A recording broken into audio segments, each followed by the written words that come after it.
அனைத்தும் அனைவரும் சிவம். அனைத்திற்கும் அனைவருக்கும் நன்றி. தாய் தந்தையருக்கு நன்றி. அண்ணனுக்கு நன்றி. மூதாதையர் அனைவருக்கும் நன்றி. பச்சையம்மனுக்கு நன்றி. சப்த முனிகளுக்கு நன்றி. சப்த கன்னியர்களுக்கு நன்றி. சுப்பிரமணியருக்கு நன்றி. சிவபெருமானுக்கு நன்றி. என்னுடைய ஆன்மீக குரு தலைவர் அவர்களுக்கு நன்றி.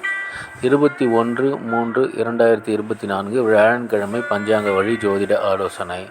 இன்று உங்களுடைய கர்மவினை தீர தந்தையிடம் ஆசீர்வாதம் பெறுங்கள். தீர்க்காயுடன் இருக்க குழந்தைகளுக்கு உதவி செய்யுங்கள். ஆரோக்கியத்துடன் இருக்க உடன் பிறந்தவர்களுக்கு உதவி செய்யுங்கள்.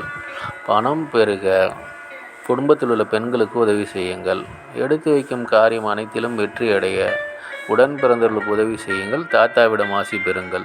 சிங்கமுகம் பாருங்கள், நரசிம்மர் வழிபாடு செய்யுங்கள். புலிமுகம் பாருங்கள், ஐயப்பன் வழிபாடு செய்யுங்கள். இதுபோல் வாழ்நாள் முழுவதும் வெற்றியடைய வாட்ஸ்அப் எண்ணை தொடர்பு கொள்ளுங்கள். டெலகிராம் சேனல் லிங்க் யூஸ் பண்ணி டெலகிராமில் ஜாயின் பண்ணிக்கோங்க. அஸ்ட்ரோ ஸ்ரீபாபாலு சேனலை லைக் பண்ணுங்கள், ஷேர் பண்ணுங்கள், சப்ஸ்கிரைப் பண்ணுங்கள். நல்லது நடந்து கொண்டிருக்கிறது. ஓம் ரீங் வசி வசி, சகலரும் வசி, சர்வமும் வசி. அசி அசி அசி. நன்றி நன்றி நன்றி.